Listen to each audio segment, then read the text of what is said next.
Does that mean it's on? Okay, 1, 2, 3, 4, 5, and me. You ready? Okay. Hi, I'm Kent Haynes, SPN, that's Student Practical Nurse for you that don't know that.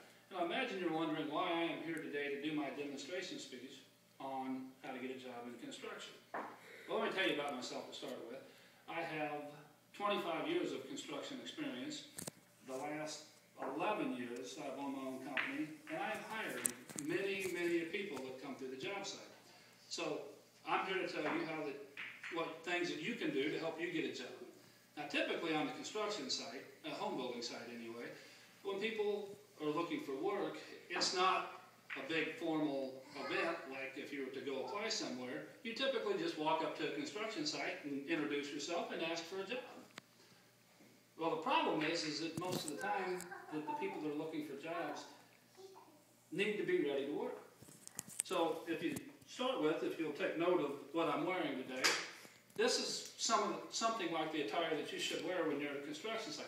Something that if they say, yeah, I have work for you, and you say, when do I start? And they say, now, you say, I'm ready, I can do it. The next thing that you need to know, which everybody knows, or at least they tell you they know, is how to read a tape. A tape is a real simple piece of equipment, nothing real fancy to it, real simple to use. The problem is that most people don't understand that if I ask you to measure that table, for instance, I expect you to pull the tape out across the table and say that table is 48 3/8 of an inch wide. Now, if you have to sit and count the eighths or the 16ths or whatever it might be, probably not a good place for you, or you probably need to practice some more.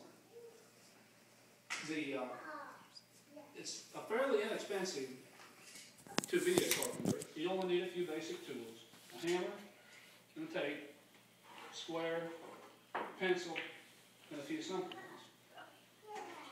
Now, most of the people that have had construction experience will come by and they'll tell you, yeah, I can do everything on a construction site except for. Well, except for is an awful term, because except for means that there are many things that you can't do. So if I ask you what you can do, just be up front and tell.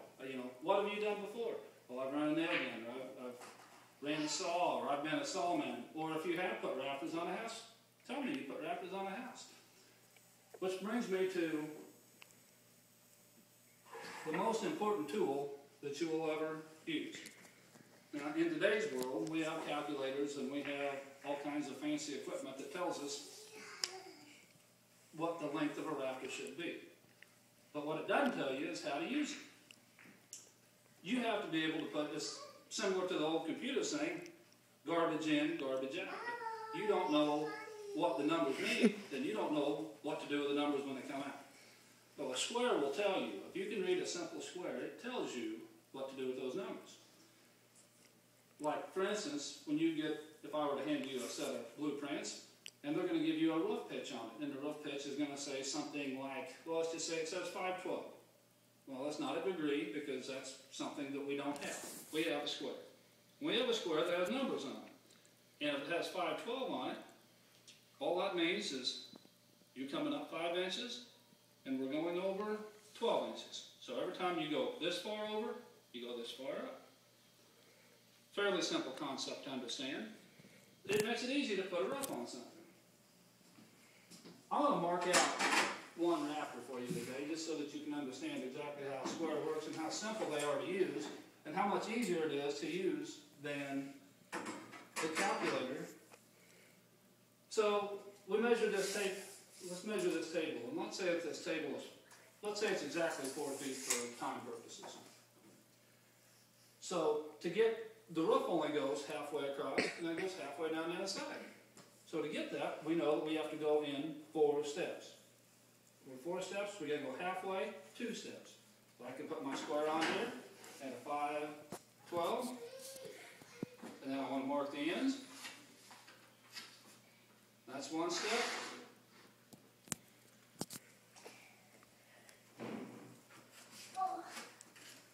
That's 2 steps, but I have to have the same cut.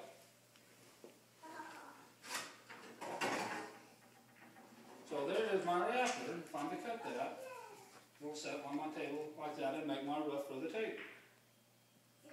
So, by using the square, we understand how to find centers a simple way, other than putting a calculator in, dividing out, and then saying, okay, this is 42 inches long to short.